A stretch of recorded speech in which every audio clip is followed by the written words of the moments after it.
Bismillahirrahmanirrahim. Assalamualaikum warahmatullahi wabarakatuh. Alhamdulillahi wahdah, wassalatu wassalamu ala man la nabiyya ba'dah. Sahabat Nasta'in rahimanallah. Salah satu permintaan yang minimal 17 kali kita mintakan kepada Allah adalah agar kita selalu diberi petunjuk atau hidayah, yakni kalimat ihdinas siratal mustaqim. Permintaan ini bentuk ekspresi kebutuhan kita sebagai makhluk yang tidak berdaya untuk selalu mendapatkan bimbingan dari Allah Subhanahu wa Ta'ala dalam menjalani hidup agar mendapatkan kebaikan baik dunia maupun akhirat.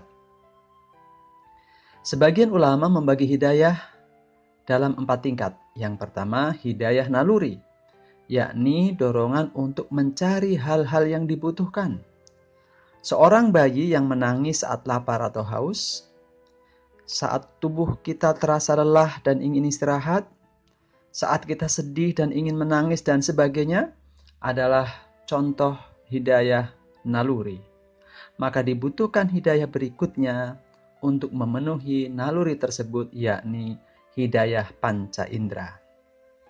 Hidayah kedua ini, atau hidayah panca indera, akan mempermudah manusia memenuhi segala kebutuhan. Namun, panca indera mempunyai kelemahan.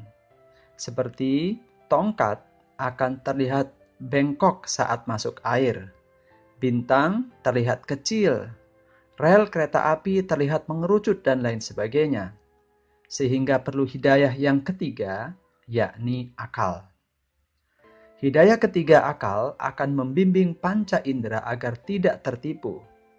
Namun, hidayah akal ini juga tidak dapat menjangkau hal-hal yang sifatnya metafisik, sehingga ia juga butuh hidayah yang paling tinggi, yakni hidayah agama. Dan yang paling tinggi, yang keempat adalah hidayah agama akan menguatkan kebenaran-kebenaran yang didapatkan oleh indera maupun akal dan meluruskannya jika ada kekeliruan. Tidak ada kelemahan dalam petunjuk agama, yang ada adalah kelemahan manusia yang menafsirkannya karena biasanya dipenuhi dengan hawa nafsu.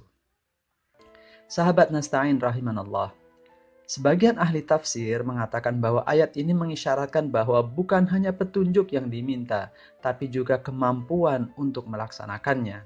Jadi bukan hanya titik tuju yang diminta, tapi juga segala sarana dan kemudahan untuk sampai ke sana. Seperti minta diberi kendaraan, dipandu perjalanan, dan disiapkan rute tercepat dan bebas hambatan. Jadi bukan sekedar Sherlock, tapi lebih pada dari itu, yakni please take me there. Permohonan ini harus didukung dengan usaha yang sungguh-sungguh yang untuk mendapatkannya. Dan usaha yang sungguh-sungguh juga kita akan ikhtiarkan kepada orang lain untuk mendapatkannya. Di antara prinsip-prinsip untuk mendapatkan hidayah dan atau menjadi wasilah bagi tersampaikannya hidayah bagi orang lain adalah pertama, keikhlasan yang tinggi saat berusaha menggapai hidayah atau menyampaikan dakwah kepada orang lain agar mendapatkan hidayah. Kedua adalah mengenali potensi beribadah kita masing-masing dan memaksimalkannya. Demikian juga dengan orang-orang yang akan kita dakwahi. Yang ketiga adalah prinsip yang menganggap bahwa sebagaimana akar katanya yang sama, hidayah bisa dihadirkan sebagai hadiah.